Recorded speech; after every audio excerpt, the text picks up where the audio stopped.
स्वागत है। आज हम डिस्कस कर रहे हैं रीड के लेवल 2 के शिफ्ट 4 में जो इंग्लिश लैंग्वेज 1 के जो क्वेश्चन हैं उनके आंसर्स, ये सॉल्व आंसर्स हैं, तो आप इनको देख सकते हैं और अपने मार्क्स को टैली कर सकते हैं। तो आइए शुरू करते हैं। तो question 31, choose the correct interrogative sentence. इसमें करेक्ट इंटरोगेटिव सेंटेंस कौन सा है? इंटरोगेटिव मतलब क्वेश्चन वाचक, हिंदी में बोलते हैं तो क्वेश्चन वाचक। 31 का D. Had it been raining for long, ये है। Question 32, choose the correct option to fill the blank in sentence given below. Admittance, क्योंकि सिंगल पर्सन है इसलिए एडमिटेंस वॉज रिफ्यूज्ड। आंसर 32 का आंसर बी, ऑप्शन बी है answer. So help me heaven he cried I will never steal again, जो ज़्यादा better है इसमें grammatically वो देख लीजिए। 33 का बी है। He called upon heaven to witness is resolve never to steal again, ये ग्रामेटिकली करेक्ट स्टेटमेंट है। चूज द एफ्रिकेट साउंड्स, तो एफ्रिकेट साउंड्स है option A. 35 phonetic symbols, transcription for the word guttation is, जो इसमें सबसे ज़्यादा match करा है वो ये है। 35 का D. The fundamental order of listening, speaking, reading and writing should be followed. It is the general characteristics of follow the natural way.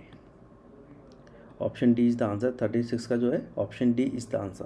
Question 37, leading from simple to complex is used in the principles of, answer है A, gradation. Which one of this is a principle of translation cum grammar method? कौन सा इनमें से translation cum grammar method का principle है? ये है 38 का B. To establish a bond और link between thought, expression, experience, language. तो इसमें आपको जो सेंटेंस है उसको किसी न किसी चीज़ से, यानी जो वर्ड है इंग्लिश का उसको किसी न किसी चीज़ से जोड़ के बताया जाता है जो मदर टंग में होता है। Question 39, which method is a mid way between the two old method, translation cum grammar method and direct method? तो इसका सही आंसर है बी, बाइलिंगुअल मेथड जो है ये एक्चुअली ट्रांसलेशन का ग्रामर एंड डायरेक्ट मेथड को जोड़ के बनाया जाता है। Which of this is related to inductive deductive method of teaching in English? ये थोड़ा स्लो प्रोसेस है, अच्छी लर्निंग होती है लेकिन स्लो प्रोसेस है, क्योंकि डिडक्टिव थोड़ा सा डिफिकल्ट होता है, कन्फ्यूजन होने की संभावना काफ़ी होती है। 40 का A. Question 41, which skill is the basis of good learning of language? कौन सी स्किल सबसे ज़्यादा इंपॉर्टेंट है कोई भी लैंग्वेज सीखने के लिए? आंसर है डी, लिसनिंग स्किल। देखिए लिसनिंग अगर अच्छी नहीं होगी, बच्चा कैसे सीखता है? पहले ही लिसन्स, जो भी बच्चा है, ही और शी छोटा, वो पहले सुनता है, फिर वो बोलता है, फिर वो पढ़ता है और लिखता है।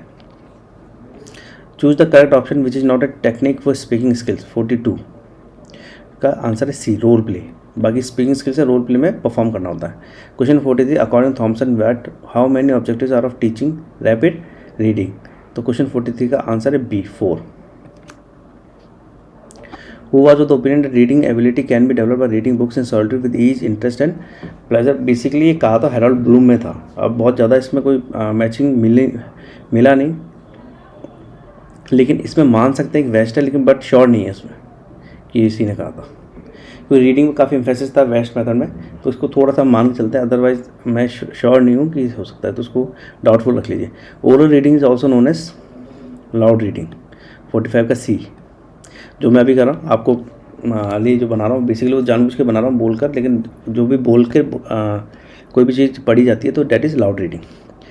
Question 46, checklist, rating skill, interview schedule and anecdotal records are tools for? 46 का आंसर है formative assessment. 47, which of this is not a technique of evaluation?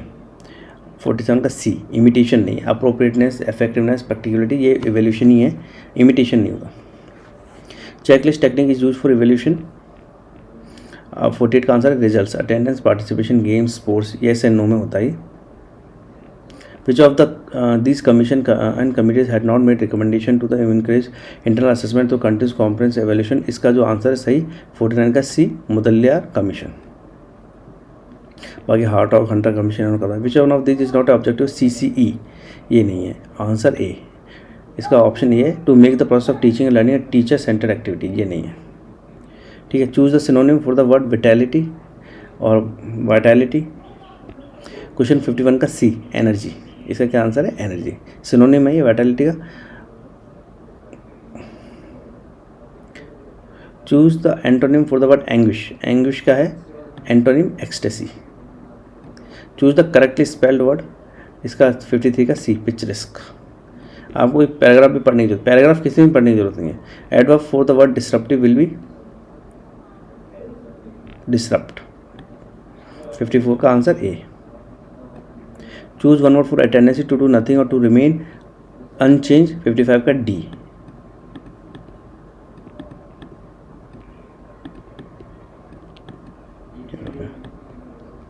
क्या 55 का D answer. 56 and every other imaginable comfort of luxury. Here imaginable is जो है वो adverb है। Choose compound adjective for the from the phrase well bred. Answer B well bred. Which one of this phrase has a determiner in it. ये 58 का B, इसके अंदर determiner. These children who are brought up almost entirely by hard attendance develop a twisted personality. ये इसका answer 59 का C, present indefinite. Which of the following has 3 degrees of adjectives in the correct form. 60 का C, little, least, little, less और least. ये बिल्कुल ठीक है। तो थैंक यू।